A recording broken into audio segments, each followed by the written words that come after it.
안녕하세요. 저는 지금 남편과 이혼 소송 중인 30대 여자입니다. 남편은 아직도 이혼할 수 없다고 버티지만 저는 더 이상 남편과 시댁이 소름이 끼쳐서 같이 살 수가 없네요. 어떻게 사람 하나를 바보처럼 만들 수가 있는 것인지 아직도 이해가 되지 않습니다. 그 일을 떠올리면 남편에게 이혼 소송이 아니라 고소를 하지 않은 게 다행이라고 말할 정도였으니까요. 남은 평생 반성하면서 용서를 구해도 모자랄 판에 어쩔 수 없다는 말만 내뱉는 남편이 정말 끔찍하게 느껴지네요. 치를 떨게 했던 제 시댁 이야기를 이제 말씀드리겠습니다. 남편과 저는 꽤 오랫동안 연애를 하고 결혼하게 되었습니다. 무려 5년을 사귀고 결혼했으니 만난 시간이 짧은 건 아니었죠. 결혼 전에는 남편이 자신의 상태를 몰랐을 테지만 미리 알았다고 해도 남편은 제게 아무 말하지 않고 결혼을 했을 겁니다. 짧지 않은 시간을 함께 보내고 결혼했습니다만 역시 결혼은 연애와 다르더군요. 연애 시절과는 다른 남편의 모습에 처음에는 제가 그동안 만나왔던 사람이 맞나 싶었죠. 사람이 확 바뀐 건 아닌데 뭔가 힘이 빠진 사람처럼 보였다고 할까요? 무언가 사람이 자신감 없는 것처럼 보이면서 맥 빠진 사람처럼 보였습니다. 연애 시절에는 항상 자신감이 넘치고 활기가 있던 사람이 그러고 있으니 걱정이 되었습니다.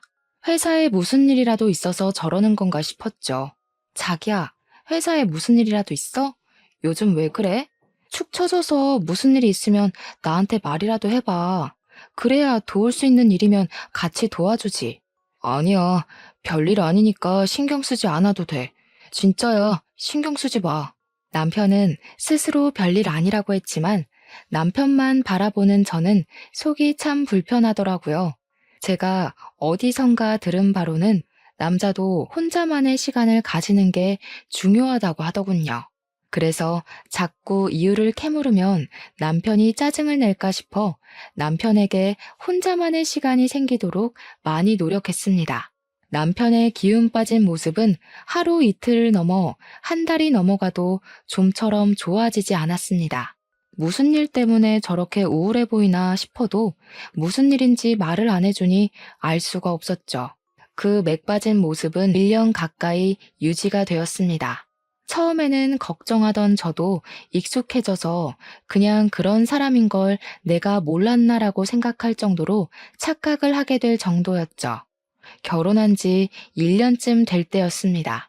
남편은 외동아들이었기에 다른 시부모님들처럼 저희 시부모님도 임신을 바라셨습니다. 시댁에 가면 은근슬쩍 제게 왜 아직 소식이 없는지 물어보시는 겁니다. 왜 아직 소식이 없니?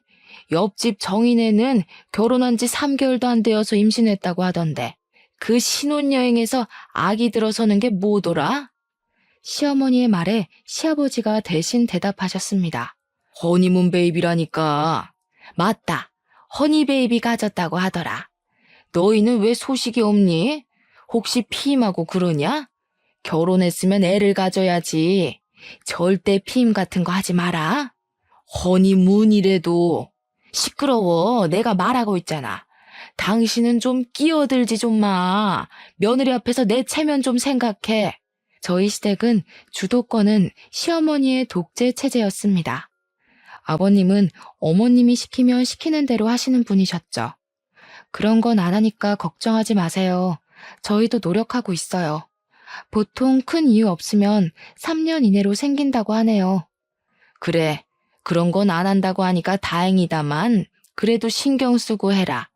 너도 이제 신경 쓸 나이잖아. 저는 작게 네 하고 남편과 시댁을 나왔죠. 그때만 해도 기다리면 아이가 자연스럽게 생기겠지 하고 별 대수롭지 않게 여겼습니다. 그런데 결혼 3년 차가 되어도 아이가 생기지 않자 어머님의 추궁이 다시 시작되었죠. 너희 아직도 피임하고 있니?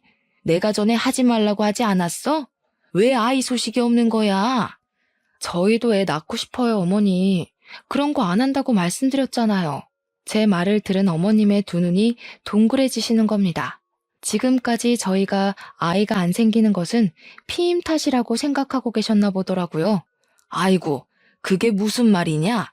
피임을 하지 않는데도 아직도 아이가 안 들어선다는 말이야? 산부인과는 가봤니? 검사는 해봤어? 속사포 같은 어머님의 말에 대답했습니다. 그럼요. 아무 이상 없다고 기다려보라고 했어요. 너무 걱정하지 마세요. 요즘은 다 임신이 늦어진다고 의사 선생님께서 그랬어요. 3년간 기다렸는데 뭘 더 기다리라는 거냐? 너희들 나이는 생각도 안 하니? 더 기다렸다가는 환갑에 아이 낳을 거니? 안 되겠다. 너 내일 오후에 시간 비워둬라. 알았지? 나랑 같이 갈 데 있으니까. 제가 안 된다고 말해봤자 그게 어머님 귀에 들어올 리가 없었죠. 회사에 반차를 쓰고 어머님을 따라 나서야 했습니다. 어머님이 저를 데리고 간 곳은 허름한 건물에 있는 한의원이었습니다. 연식이 느껴지는 한의원 안에서는 젊은 여자들이 앉아서 기다리고 있더라고요. 여기가 그렇게 명이라고 하더라. 너 내 친구 양순이 알지? 왜 결혼식에서 내가 인사시켜줬잖아. 걔네 며느리도 여기서 침 맞고 바로 임신이 됐다고 하더라고. 저는 아무 대답 없이 고개만 끄덕였습니다. 오랜 기다림 끝에 나이 지긋해 백발이 성성한 한의사 선생님과 마주하게 되었습니다. 노인처럼 보이시는 한의사 선생님이 손목을 진맥하고 배에 혈자리를 눌러보았습니다. 결혼한 지 3년이나 되었는데 아이가 없어요? 며느님은 배도 따뜻하고 금방 아이가 들어설 것 같은데 아드님도 같이 데려와 보시지 그러세요. 요즘은 불임 원인이 남자들도 상당히 많이 늘어서요. 지금 누구 아들을 병신 취급하는 겁니까? 내 아들은 멀쩡하다고요. 한의사의 말에 어머님이 소리를 꽥 내지르시는 겁니다. 그렇게 소리를 지르고는 아직 진료 중인 저를 끌고 밖으로 나오셨습니다. 누구를 지금 고자 취급을 하는 거야? 저 영감탱이가. 너 내일 시간 다시 빼놔라. 나랑 다른 병원 갈 테니까. 알았니? 저는 어머님께 네 하고 짧게 대답을 했습니다. 아들 한번 데려오라는 말이 그렇게 기겁하는 일이었을까요? 어머님의 성격을 알고 있으니 내심 서운하면서도 아무 말 하지 못하겠더라고요. 한마디 잘못했다가 달달 볶일 생각을 하니 그냥 네네 하면서 어머님의 비위를 맞춰주는 게 좋다고 생각했죠. 한동안 어머님의 손에 이끌려 산부인과 병원을 더 돌아야만 했습니다. 마지막으로 난임 전문병원에 들러 나팔관 조영술이라는 시술을 받아야 했죠. 나팔관 양쪽도 정상적이시고 생리주기도 정확하고 자궁내막 두께도 좋고 근종 같은 것도 없이 깨끗하니 더 기다려보는 게 어떨까요? 며느님은 아주 건강합니다. 얼마나 기다려야 아이를 가질 수 있는데요? 정 그렇게 급하시면 인공수정이나 시험관을 해보는 방법도 있습니다. 아드님과 같이 한번 병원에 들리시죠. 요즘은 남자들 불임도 많아서. 어머님은 알았다고 하면서 다시 병원을 나오셨습니다.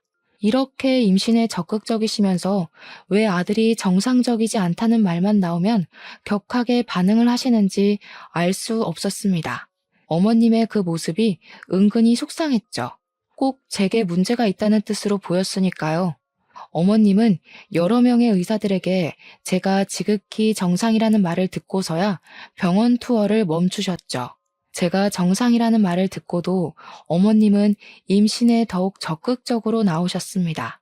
몸에 좋다는 음식은 다 해먹이기 시작했죠.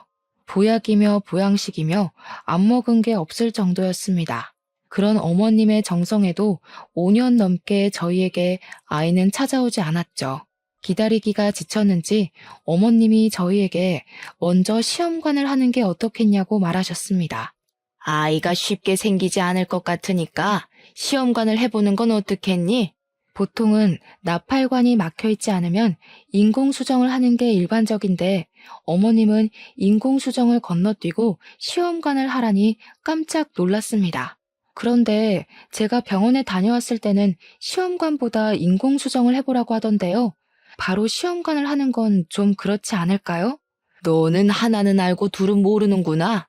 어차피 인공수정을 하든 시험관을 하든 호르몬 주사를 맞는 건 똑같아. 그런데 뭐하러 인공수정하고 시험관을 또 하니? 그냥 처음부터 시험관을 하는 게 낫지. 그건 그런데요. 비용 차이가 엄청나잖아요. 인공수정은 정말 얼마 안 들어요. 돈 걱정하지 말고 시험관부터 해라. 다 너 생각해서 하는 말이야. 이럴 때는 어른 말 듣는 거야. 어머님의 성격을 잘 알고 있었으니 더는 토를 달지 않기로 했죠. 어차피 인공수정이 실패하면 시험관을 해야 하는 건 맞는 말이었으니까요.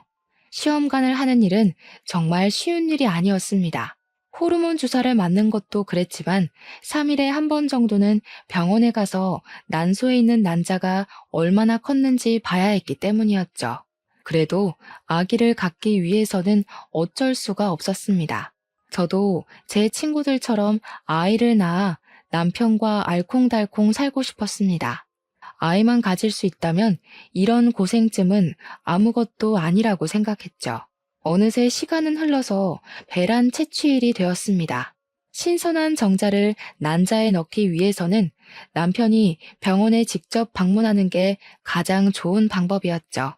어머님은 제 병원 스케줄을 하나하나 직접 관리를 하셨기에 그날도 병원에서 나오면서 어머님께 전화를 했습니다. 어머니, 난자 채취일에는 남편과 같이 오라고 하네요. 신선한 정자를 채취해야 한다고요. 너는 회사 다니는 사람 거기까지 불러내야겠니? 내가 알아보니 정자를 집에서 채취해가는 것도 가능하다고 하는구나. 그러니까 병원에서 주는 통 받아서 집으로 가져와라. 몸보신해야 건강한 난자가 나오지. 정말 어머님께서는 모르시는 게 없었습니다. 어머님의 말을 반신반의하며 병원에 남편이 같이 오지 못할 것 같다고 말했습니다.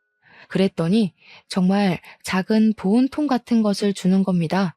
직원 말로는 그냥 줄 수는 없고 특별한 사유가 있을 경우에만 지급해준다고 하면서 몇 번의 확인 절차를 거친 후에 통을 주었습니다. 그러면서 될 수 있으면 신선한 상태에서 받아오라고 하더라고요. 저는 그것을 받아서 어머님 댁으로 향했습니다.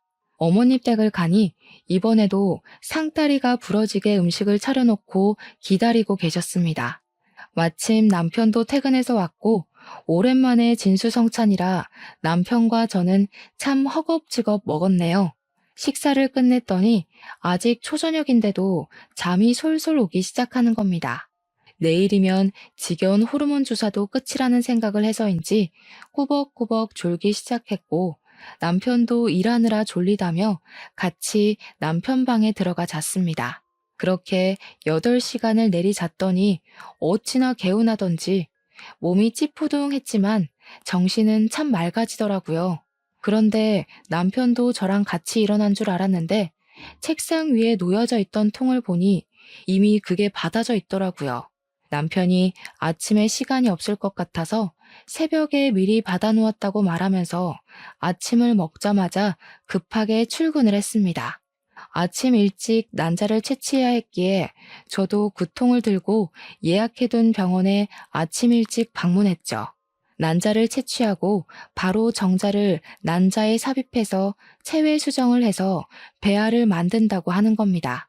보통은 3일 뒤에 다시 와서 제 자궁 속에 집어넣기만 하면 된다고 하니 마음이 설레더군요. 아직 배아들이 제 몸속에 들어가지도 않았지만 벌써 마음은 엄마가 된 느낌이었습니다. 난자는 12개가 나오고 건강한 상금 난자는 8개가 나왔다고 의사 선생님이 오셔서 말씀하셨습니다. 상금 난자가 많이 나올수록 건강하고 튼튼한 배아들이 많이 생긴다고 하셨어요. 저는 3일 뒤에 남편과 같이 병원에 내원해서 건강한 배아 2개를 자궁에 넣어 심게 되었습니다. 선생님은 건강한 배아가 3개나 더 있다고 하시면서 냉동을 할 거냐고 물어보더라고요. 남은 배아는 냉동해 드릴까요? 추가로 돈이 들기는 하지만 냉동을 해두시면 다음에는 난자 채취하지 않고 바로 이식만 하실 수 있어요. 호르몬 주사를 맞아야 하는 번거로움이 없다고 하기에 저는 당연히 그렇게 하겠다고 했습니다. 네, 해주세요. 임신 확인은 언제 하게 되는 건가요? 11일 후에 오셔서 피검사 하시면 임신 여부를 확인하실 수 있습니다. 11일 후면 임신 여부를 알 수 있다니 마음이 싱숭생숭해졌습니다. 뱃속에는 이미 아이가 있지만 무사히 아이들이 자궁 내벽에 착상해야 임신되는 것이었죠. 그 기간이 정말 기다려졌습니다. 배아 사진이라고 제 손에 쥐어주는데 동글동글한 세포 분열 중인 배아가 2개가 찍혀 있더군요. 너무 신기하고 저 덩어리들이 제 뱃속에서 아기가 된다니 믿을 수 없었죠. 한참을 쳐다보았죠. 이식 후 2시간 동안 안정을 위해 침대에 누워 있다가 집으로 돌아갈 수 있었습니다. 집으로 돌아오는 길에 소식을 기다렸을 어머님께 전화를 드렸습니다. 어머님, 지금 이식 끝내고 집으로 돌아가는 길이에요. 2개 이식 끝냈고요. 3개는 냉동을 해두고 왔어요. 11일 후에 피검사하면 임신인지 알 수 있대요. 그래? 아유, 잘했다. 그런데 왜 너희 집으로 가니? 우리 집으로 와라. 이제부터가 진짜 시작이야. 몸 조심하고 잘 먹고 해야 아이가 잘 붙어 있지. 그리고 너 회사에 전화해서 당분간 쉰다고 해라. 꼼짝 않고 누워 있어야 착상이 잘 된다고 하더구나. 우리 집으로 와서 푹 쉬다가 임신되면 그때 출근해. 임신이 되면 출근하라는 소리에 깜짝 놀랐습니다. 오늘 하루도 팀장님께 사정해서 받은 월차였거든요. 네? 그게 무슨 말씀이세요? 당분간 쉬라뇨. 어머니, 그럼 저 회사에서 잘려요. 병원에서 이식 후에 몇 시간 동안만 휴식 취하면 가벼운 일상생활은 가능하다고 했어요. 걱정하지 마세요. 내가 다 알아봤다. 내가 아는 김씨 며느리도 일주일간 누워 있었더니 한 번에 임신이 성공했다는구나. 잔말하지 말고 우리 집으로 와. 어머님은 무조건 시댁으로 오라고 명령하며 전화를 끊어버리셨습니다. 그 성격을 누가 막을 수가 있을까요? 집으로 향하던 차를 돌려 시댁으로 향하게 되었습니다. 어머님이 말린다고 출근을 안 할 수는 없는 노릇이니 식사를 하면서 괜찮다고 안심을 시켜드려야 했습니다. 어머님, 너무 걱정하지 마세요. 병원에서도 일상생활은 가능하다고 했어요. 출근해도 괜찮을 거예요. 제 업무가 무거운 짐 들거나 돌아다니는 일도 아니고 사무실에 가만히 앉아서 컴퓨터를 하는 일이잖아요. 그러다가 아이가 아래로 흘러내리기라도 하면 어쩌려고? 앉아있는 것도 1~2시간이지. 종일 그렇게 일하고 출퇴근은 또 버스 타고 올 거 아니야. 그런 건 생각 안 하니? 그런 건 일상생활 범주에 끼잖아요. 괜찮을 거예요. 어머님은 저를 향해 화를 내셨어요. 예, 그러다가 애가 잘못되기라도 하면 어쩌려고 그러는 거니? 한 번에 철석같이 붙어야 그 고생을 안 하지. 설마 너 그 고생을 또 하고 싶어서 그러니? 그렇다고 일을 그만둘 수는 없잖아요. 아이를 낳는다면 앞으로 돈이 많이 필요할 텐데요. 아무 일 없을 테니까 너무 걱정하지 마세요. 제 말에 어머님은 못마땅한 표정을 지으셨습니다. 하지만 어쩌겠어요. 요즘 시대에 아이 하나를 키우려고 해도 돈이 많이 드는걸요. 불안해도 일을 해야 했습니다. 겨우 어머님을 설득하고 그날은 저녁만 먹고 집으로 돌아갈 수 있었습니다. 임신 결과를 기다리는 11일 동안 살얼음판을 걷듯 조심해서 다녔습니다. 혹시라도 뱃속의 아이가 미끄러지지는 않을까 싶어서죠. 아직은 착상도 되지 않은 세포 덩어리에 불과하지만 마음은 이미 임신을 했다고 생각해서일까요? 모든 것이 조심스럽고 먹는 것 하나도 신경 쓰게 되더라고요. 그 2주가 안 되는 시간이 얼마나 길게 느껴지던지 빨리 피검사를 하고 아이를 가졌다는 소식을 기다렸습니다. 드디어 11일에 아주 긴 시간이 지나고 남편과 병원을 내원하게 되었습니다. 팔뚝에서 피를 뽑고 잠시 기다리자 검사 결과가 나왔다고 진료실 안으로 들어오라고 하더라고요. 그 순간 얼마나 떨리고 설레던지 조심히 의사 선생님 앞으로 가서 마주 앉았습니다. 수치가 낮네요. 임신이 안 되셨어요. 다음 월경을 시작하시고 검사 후 다시 날짜를 잡아야 할 것 같네요. 임신이 안 됐다는 소리에 실망감이 밀려왔습니다. 기대를 많이 했거든요. 제 실망한 얼굴을 보았는지 의사 선생님께서 저를 위로해 주더군요. 너무 실망하지 마세요. 아직 건강한 배아 3개나 냉동해 두었잖아요. 다음에 3개 한꺼번에 넣어봅시다. 어깨가 축 처져 병원에서 나오는데 임신이 안 됐다는 것도 그렇지만 어머님께 한 소리 들을 생각하니 눈앞이 막막해지더라고요. 그래도 알려드려야지 어쩌겠어요. 저보다 더 많이 손주를 기다리셨으니까요. 어머니, 병원에 다녀왔어요. 그런데 임신이 안 되었다고 하네요. 어머님은 한참이나 핸드폰 너머로 아무 말이 없으셨어요. 당연히 한 소리 들을 줄 알고 잔뜩 긴장하고 있었는데 말이죠. 안 됐으면 어쩔 수 없지. 다음에는 언제 이식 가능하다고 하니?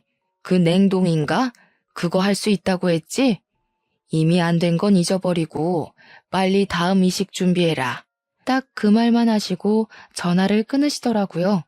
그때는 얼마나 감사하던지 어머님도 저만큼 실망하셨을 테지만 내색하지 않으셨죠.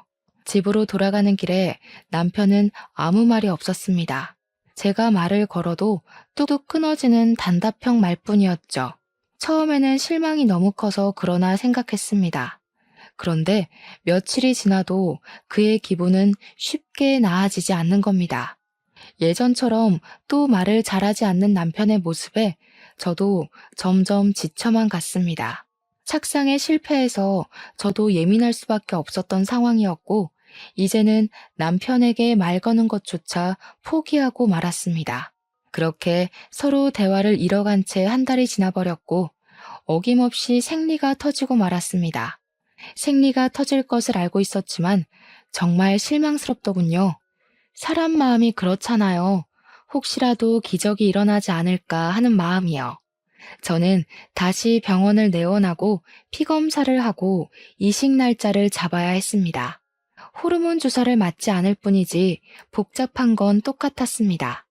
다시 이식 날이 되어 병원 천장을 바라보고 있는데 마음이 복잡해지더라고요. 이번에는 3개나 넣는데 혹시 새쌍둥이가 되는 거 아닐까? 아니면 저번처럼 3개 다 실패하는 건 아닐까? 별별 생각이 다 들었습니다. 그래도 이번에는 제발 한 녀석이라도 잘 붙기를 기다렸습니다. 그때 어머니께 전화가 왔습니다. 이식은 끝났니? 이번에는 편하게 쉬어라. 회사에 쉰다고 말도 하고. 알겠니? 그래야 그 고생을 또 안 하지. 네, 어머니. 회사에도 내일 모레까지 쉬겠다고 말하고 월차 당겨 썼어요. 너무 걱정하지 마세요. 아유, 달랑 이틀 쉰다고 아이가 달라붙는다니? 더 쉬어야 하는 거 아니야? 저도 그러고 싶은데 더는 눈치가 보여서 뺄 수가 없네요. 다른 직원들도 일이 있다고 해서요. 최대한 마음 편히 쉬려고요. 그래, 너희 집으로 가지 말고 이쪽으로 와. 그래야 푹 쉬지. 친딸처럼 챙겨주시는 마음에 감동했습니다. 하나하나 신경 써서 챙겨주는 게 어렵잖아요. 어머님은 이부자리 하나, 먹는 것 하나까지 신경 써서 챙겨주셨지만 이번에도 임신이 되지 않았습니다. 2번째 시험관마저 실패를 하니 마음이 뒤숭숭해졌습니다. 큰 문제가 없으면 착상이라도 했을 텐데 그럴 기미조차 보이지 않았으니까요. 간혹 면역 이상이 생겨 배아가 착상하지 못하게 하는 경우도 있다고 했거든요. 하지만 저를 가장 힘들게 한 건 바로 남편의 무관심이었어요. 고생했다. 그 한마디가 그렇게도 어려운 걸까요? 남편은 그 한마디조차 제게 해주지 않는 겁니다. 모든 일을 남일처럼 방관하는 남편이 너무 얄미워 죽겠는데 어머님께서도 저번처럼 그냥 넘어가시지 않으셨죠. 너는 무슨 애가 2번씩이나 아이를 흘려보내니? 정말 너한테 큰 문제가 없다고 했니? 나는 아무래도 그 병원이 못 믿었다. 어떻게 2번이나 실패할 수가 있지? 다른 집 며느리들은 척척 잘도 붙더구만. 아유, 내가 말을 안 하려고 해도 안 할 수가 없다. 어머니, 정말 죄송해요. 저도 이번에는 정말 조심한다고 했는데 제 아이들이 아니었나 봐요. 말은 그렇게 했지만 속으로는 서러워 미치겠더라고요. 저도 엄마가 되고 싶고 아이를 품고 싶은 마음은 간절한데 왜 임신 실패는 전부 여자 탓인 걸까요? 차라리 여자가 아니었다면 이런 고통은 안 겪어도 되지 않았을까 하는 생각도 들었죠. 아무튼 다음에 다시 시험관 준비해라.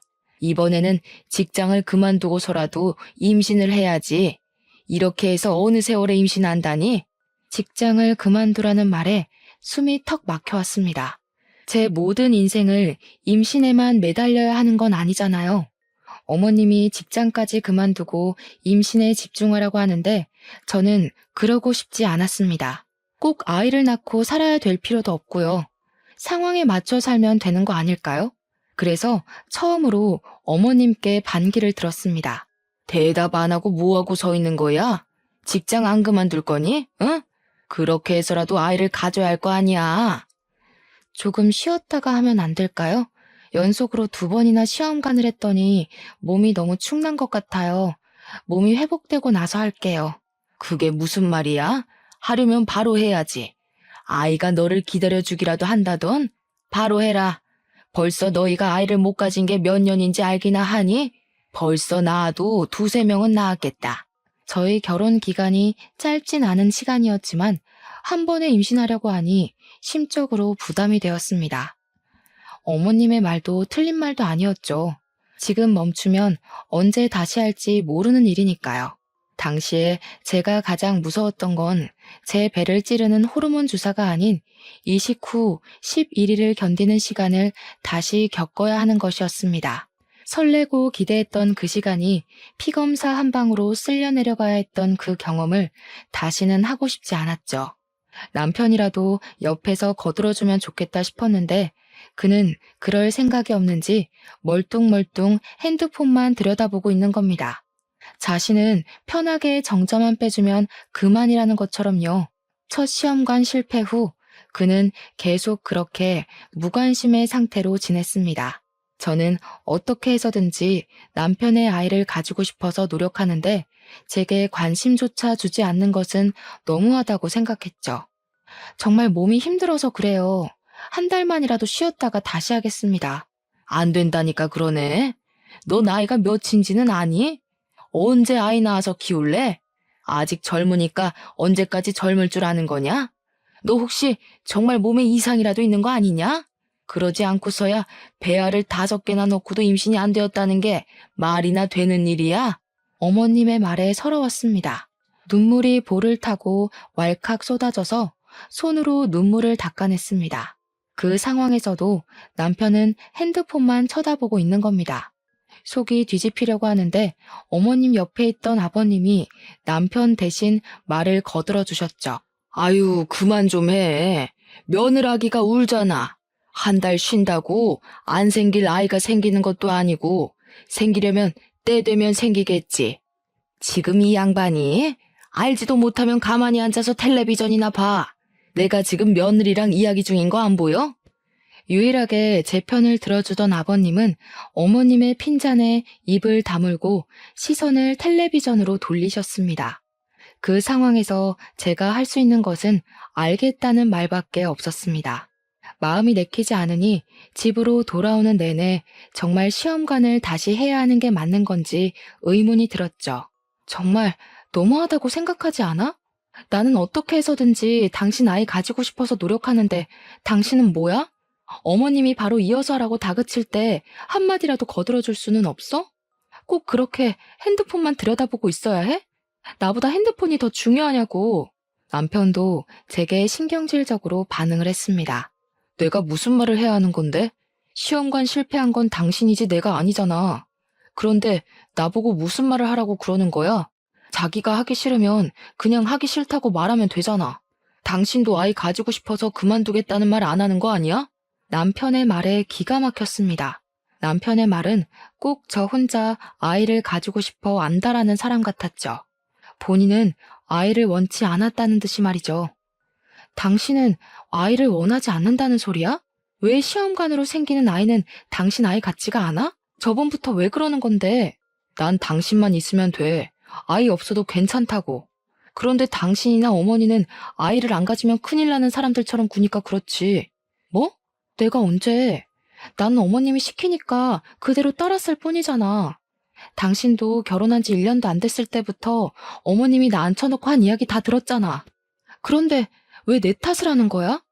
당신이 아이를 원하지 않았으면 어머님께 한마디 했어도 됐잖아. 이제까지 아무 말 없이 가만히 있었으면서 왜 나를 아이 못 가져서 미친 사람처럼 말하는 거냐고. 내가 언제 아이 못 가져서 미친 사람이래? 적당히 해도 되는데 정도를 넘어서니까 그렇지. 그러니까 어머님 성격을 잘 아는 당신이 그 한마디를 해주었으면 되는 거라고. 저희는 그렇게 같은 말을 하면서 한참을 싸워야 했습니다. 그리고 어김없이 어머님의 재촉이 시작되었죠. 생리는 시작했니? 생리하면 병원에 다녀와야지. 시험관 빨리 하고 아이를 낳아서 살아라. 그래야 사람 사는 정도 느끼는 거야. 내 말 알겠지? 어머님, 저희 아이 없어도 괜찮을 것 같아요. 그이도 아이를 가지고 싶은 마음이 별로 없는 것 같고요. 저도 이번에 아이에 대한 마음 내려놓았어요. 핸드폰 너머로 어머님의 분노가 그대로 전해져 왔습니다. 그게 무슨 말이냐? 아이를 안 가져도 된다니? 세상에, 내가 요즘 애들이 아이 안 낳는다는 말은 들어보긴 했다만 내 며느리한테 그런 말 들을 줄은 생각하지도 못했다. 시집 왔으면 당연히 자식을 낳아야 한다는 생각을 해야지. 그럼 뭐하러 결혼한다니? 당장 병원 가라. 알겠니? 변명할 틈도 없이 어머님은 핸드폰을 끊어버리셨습니다. 별 수 있나요? 이혼하지 않고 시댁과 연을 끊고 살 것이 아니면 어머님 말씀에 따라야죠. 저도 아이는 가지고 싶었습니다. 단지 시간을 여유 있게 가지고 몸과 마음이 회복하면 다시 시작하고 싶었던 거였죠. 다시 호르몬 주사를 맞으면서 난자 채취일이 되자 어머님은 저희를 다시 시댁으로 부르셨습니다. 저를 위해 어머님의 헌신적인 케어가 시작된 거였죠. 너희 내일 난자 채취하지? 오늘 우리 집으로 와라. 아들 거 받을 통도 챙겨온 거지? 꼭 들고 와라. 알겠지? 병원에서는 남편이 직접 와서 하는 게 가장 신선하다고 하는데요. 이번에는 남편이랑 같이 가서 받아올게요. 너는 무슨 바쁜 애를 자꾸 병원에 데리고 가려고 하니? 너도 일 그만두면 누가 너희를 먹여 살려? 잔말 말고 통이나 받아와.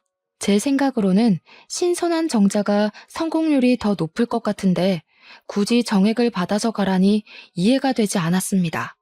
남편과 충분히 갈 수 있는 시간이고 거리인데 말이죠. 그런 의문을 품고 저희는 시댁으로 향했습니다.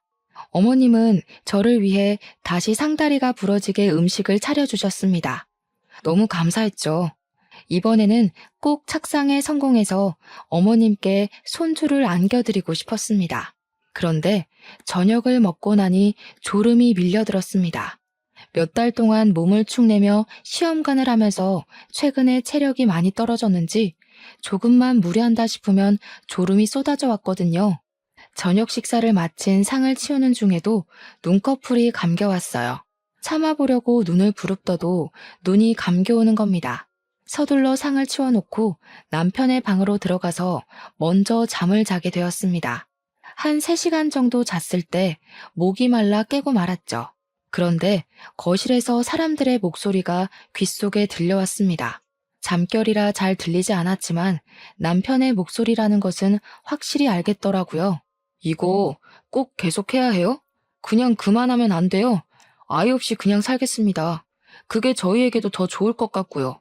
어머님께 그렇게 말을 해주니 남편이 제 앞에서는 내색 안 하더니 뒤로는 이렇게 내 편을 들어주고 있구나 속으로 뿌듯했습니다.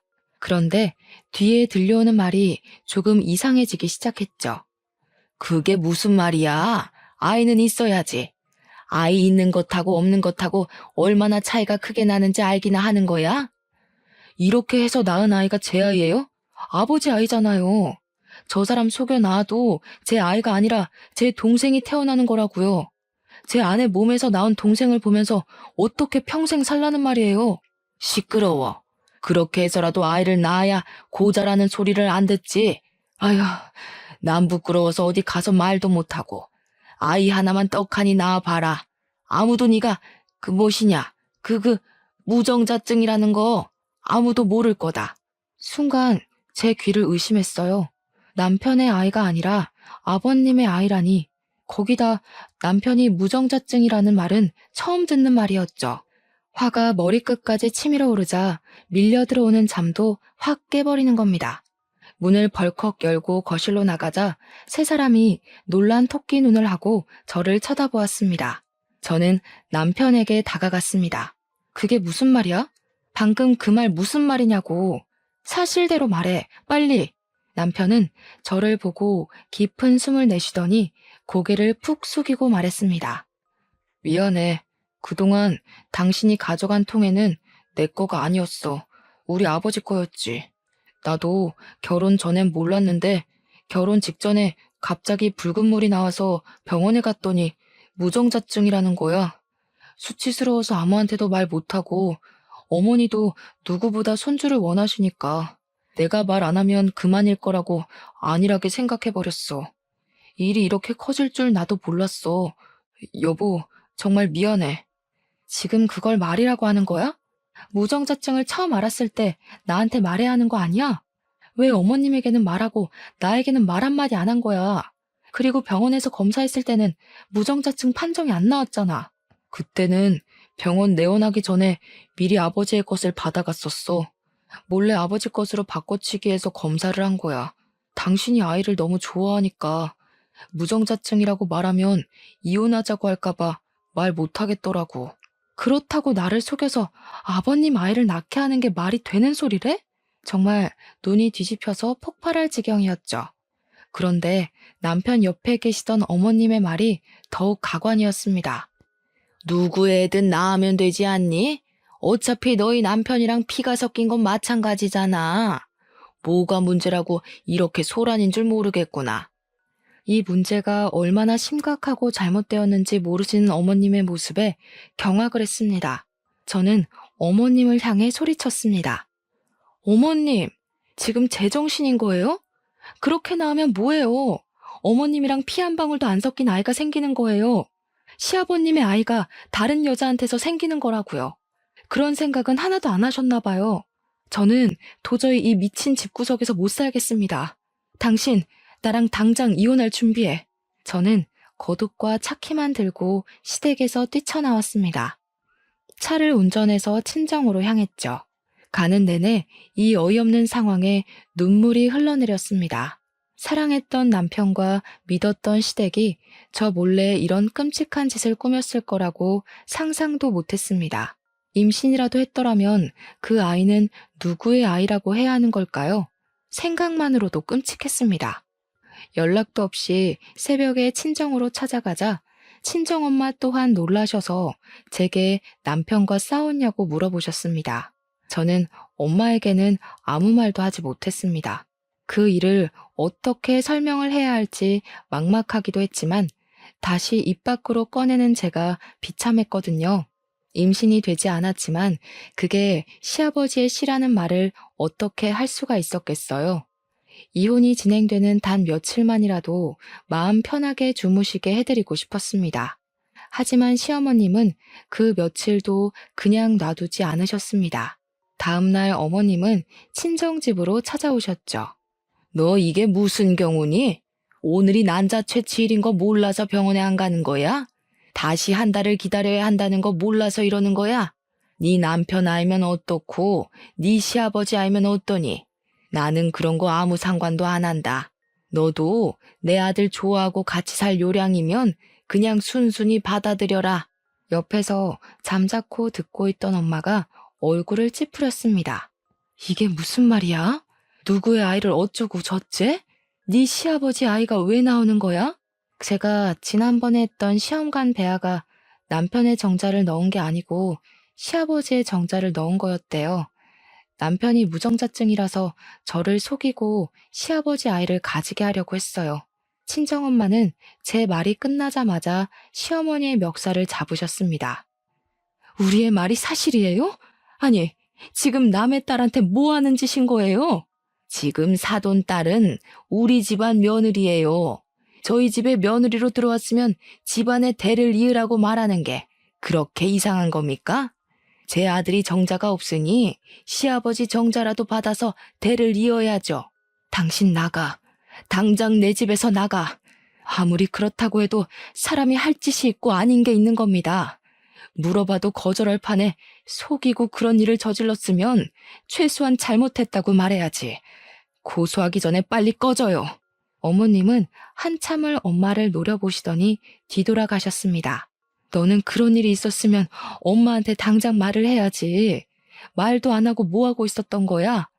최서방 당장 불러라. 내가 가만두나 봐. 엄마의 전화를 받은 남편이 헐레벌떡 친정으로 달려왔습니다. 엄마는 남편이 현관으로 들어서자마자 다가가셔서 뺨을 세게 내리치셨습니다. 금수만도 못한 놈. 자네는 엄마가 시킨다고 다 하는 모양이지? 그게 무슨 짓인지 알면서 입 꼭 다물고 뭐 하는 짓인가? 딸한테 이야기를 들어보니 아이를 그렇게 바라지도 않았던 모양이던데. 그러면 처음부터 사실대로 말하고 그냥 둘이 살면 되지. 원하지도 않은 아이 낳게 해서 뭘 어쩌려고. 내 딸 데려갈 때는 손끝에 물 한 방울 안 묻히게 할 것처럼 굴더니 이게 무슨 짓이야? 남편은 엄마 앞에 무릎을 꿇고 빌기 시작했습니다. 정말 죄송합니다, 장모님. 처음부터 그럴 생각은 없었습니다. 저도 아내한테 말할 자신이 없어서 어머니께 말한 건데 그렇게 해서라도 아이가 있어야 사람답게 사는 거라고 하셔서 저도 첫 시험관이 끝나고서야 잘못되었다는 것을 깨달았습니다. 다 제 잘못입니다, 장모님. 제발 용서해 주세요. 그딴 변명 다 필요 없네. 뭐? 늦게 깨달아? 처음부터 알았어야지. 이혼 서류는 내가 다 준비해놨으니까 자네는 서류에 사인만 하면 되네. 당장 내 딸이랑 이혼하게. 안 됩니다, 장모님. 저는 이제 정말 아내뿐입니다. 제가 무정자증인 걸 알았으니 그냥 둘이 살아도 되는 거 아닌가요? 왜 이혼을 해야 합니까? 미쳤냐? 내가 고자랑 살게? 이 일이 있기 전에는 사랑이라도 있어서 살았겠지만 당신이 한 짓을 봐. 정이 안 떨어지겠어? 지금은 당신 얼굴만 봐도 소름이 돋고 구역질이 나. 남편을 향해 소리를 꽥 질렀습니다. 제발 자기야. 나는 당신 없으면 살 수 없어. 당신도 알잖아. 나는 이제 당신뿐이야. 한 번만 용서해줘. 다시는 이런 일 없게 할게. 당신이 원한다면 우리 집이랑 연도 끊을 수 있어. 착각하지 마. 난 당신 어머님이 싫은 게 아니라 나한테 한마디도 안 했던 당신한테 실망한 거야. 내가 시험관에 실패했을 때 따뜻하게 한마디라도 건네주었어? 그 고통은 온전히 나 혼자 견뎌야 했잖아. 최소한이라도 안타까워하고 위로라도 해줬어야 하는 거 아니야? 그리고 시험관에 성공해서 아이라도 낳았다 치자.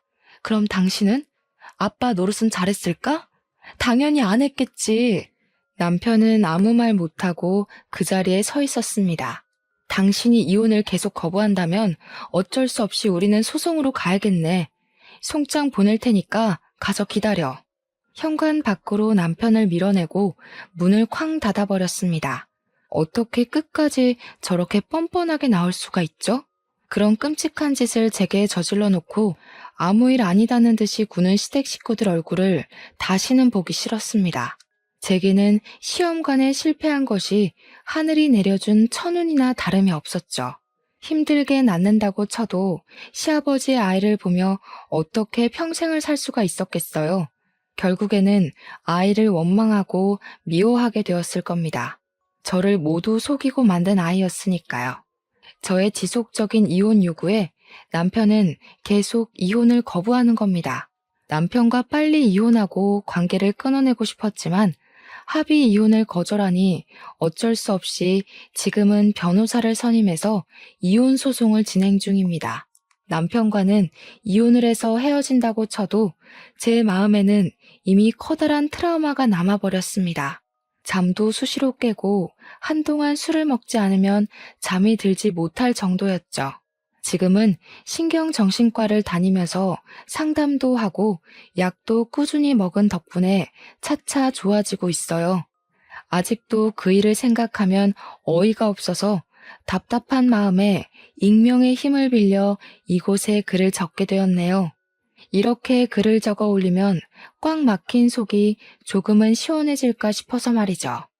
요즘에 난임 부부가 많다고 하잖아요. 일부러 아이를 안 가지고 둘이서만 사는 부부도 많이 늘어나고요. 그런데 왜 시어머니는 제게 시아버지 아이까지 낳아가면서 아이를 키우게 하려는지 이해가 되지 않았어요. 아들이 고자라는 게 그렇게도 싫었던 것일까요? 제 친구 말로는 어머님이 아들이 몸에 이상이 있다는 것을 인정하고 받아들이지 못해서 그런 일이 생긴 것 같다며 말하더라고요. 저도 곰곰이 생각해보면 납득할 만한 이유가 그것밖에 없더라고요. 시어머니는 항상 다른 사람의 말보단 자신의 말이 옳고 바르다고 생각했으니까요. 제 사연을 보면서 어떤 생각을 하셨을지 모르겠네요. 일단 저는 저와 같은 사연은 없었으면 좋겠네요. 자식만이 자신을 평가하는 잣대는 아니잖아요. 이 세상에는 각자의 모습대로 사는 많은 사람이 있으니까요.